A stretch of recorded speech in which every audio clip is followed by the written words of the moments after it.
Right, as winter's approaching, I thought I'd dig up some Colocasia and pot them up ready for winter. So what I've done, I've washed off all the garden soil from the roots. I'm going to pot them up into a much more free draining mix. On this one, this pink china, you can see how out of the main plant there's been lots of little stolons, these runners. And these form new plants at the end of these little lines here.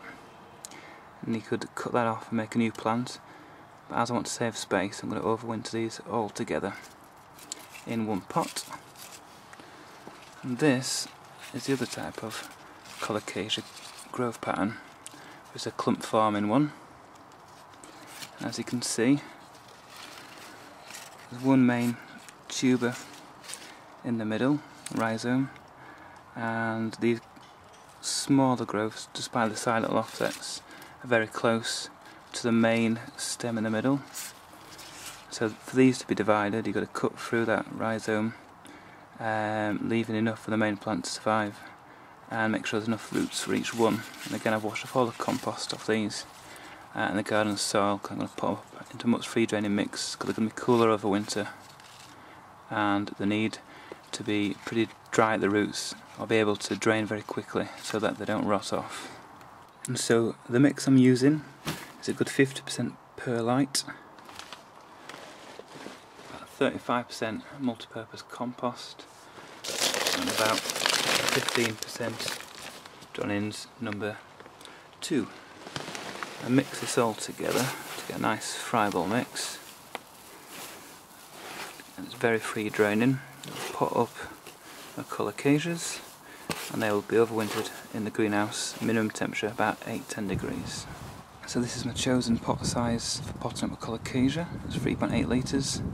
I put a smaller pot in the middle to cover up the dead space where water can collect and rot off the centre of the Colocasia in winter.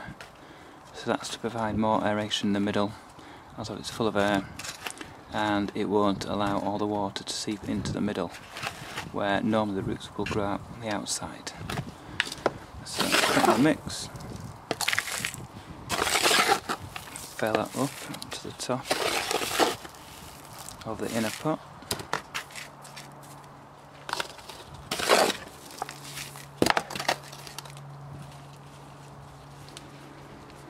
Get my Nancy's Revenge Colocasia, put that in there, and then continue filling up with the mix. And so the next stage, once I've potted it up, is to put a good layer of grit on the top of the pot. That's obviously makes it look a bit nicer, but the main reason is to stop sort of compost flies living in the compost, which can be quite annoying if you're overwintering inside rather than in the greenhouse. And also it helps stopping rot at the base of the main stems. And throughout winter, as the older leaves die off, I'll remove them right to the base just to make sure that no rot sets in down there. Also have a look for red spider mite before they go into the greenhouse. I'll spray them with a spray to kill any possible red spider mite and any other bugs on there. But for now, for the next few weeks, it will stay outside while the weather's still nice. And when the nights start getting to about 5, 6, 7 degrees overnight, I will bring that into the greenhouse. So the last thing it needs, just a bit of water. Water it in well over the gravel. Do like a good drink, settle the roots, and as you can see, hopefully, it's pretty free draining stuff, which is what you want. So that's how I will overwinter my Colocasia this year. Right, I just thought I'd show you what happens if Colocasias get too much water. Although in summer when it's warm, 15-20 degrees, at least they like to be stood in water. If they're left in a lot of water when the temperature's cool to less than 10 degrees, which over the last 2 or 3 weeks nighttime temperatures have been getting to less than 10 degrees on many occasions, this has been stood in quite a lot of water, and you can see the leaves are dying off. The reason for that is, if you look at the roots, although it's pretty free draining mix, you can see there are some nice white roots, but there's lots of reddish grey dead roots that have rotted off. And you can see there's nothing much in the middle there, because the roots like to go around the edge to get as much air as they can. So whatever you do, don't put them sitting in water when the temperatures go less than 10 degrees, otherwise, and this is what will happen.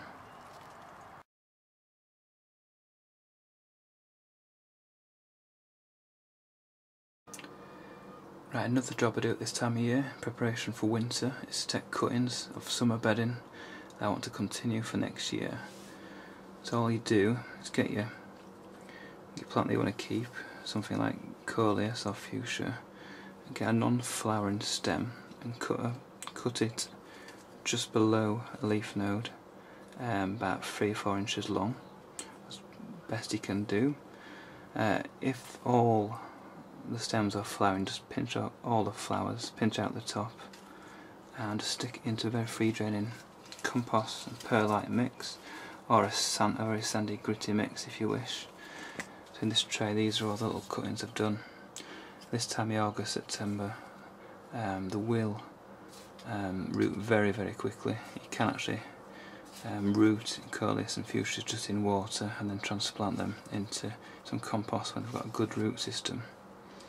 So these will be overwintered in the greenhouse. Again, minimum temperature about 8-10 degrees, preferably a little bit higher.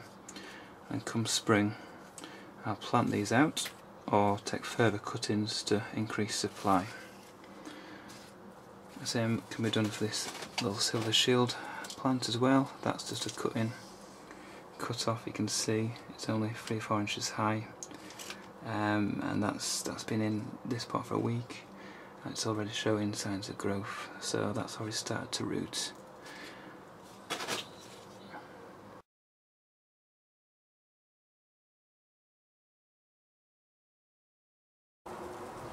And so another job I do at this time of year is repot my potted palms, ceiling palms, slightly larger palms that have grown throughout the summer in a pot. This gives a chance to get rid of all little weeds at the top, and also give the roots some more space to establish and grow stronger, healthier plants. Because the last thing you want is to create a really constricted root ball, and which will inhibit growth of the palm. It's good to repot them as much as they need, basically. They like to be in deep pots, so the roots go quite far down. And if I lift the bottom of this pot up, you can see, hopefully, there are some, there we are, roots appearing at the bottom, so this probably needs a repot. Might just go back in the same pot, just lift it up another inch or so, or if it's really constricting there, I'll stick it in a larger pot.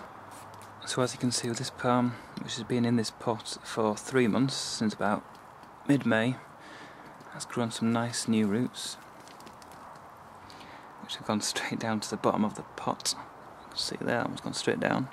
But you can see some secondary roots growing off there with little feeding roots, which are taking all the nutrients from the soil, making it a nice healthy green colour. All the leaves are looking well. So this one it's not pot bound at all. So I think I'll just stick it back in the same pot. Remove all these weeds from the top and replace the top of the compost. Put a layer of grit on the top to prevent weeds growing over winter. So what I'll do is get my pot, get a mixture of perlite and Donins number 2, put an inch in the bottom, and place it just at the top, so it's a bit higher up, as you can see there's a good few inches to play with there. I'll give the palm a good water, top dress it with grit to prevent weeds, and that's ready for overwintering. In this pot, if it's a bad winter, it'll go into the garage. If not, just a normal winter, it will be left outside along with the other palms that I've got that are ready for winter, as they've all been repotted, got rid of all the weeds and grit added onto the top.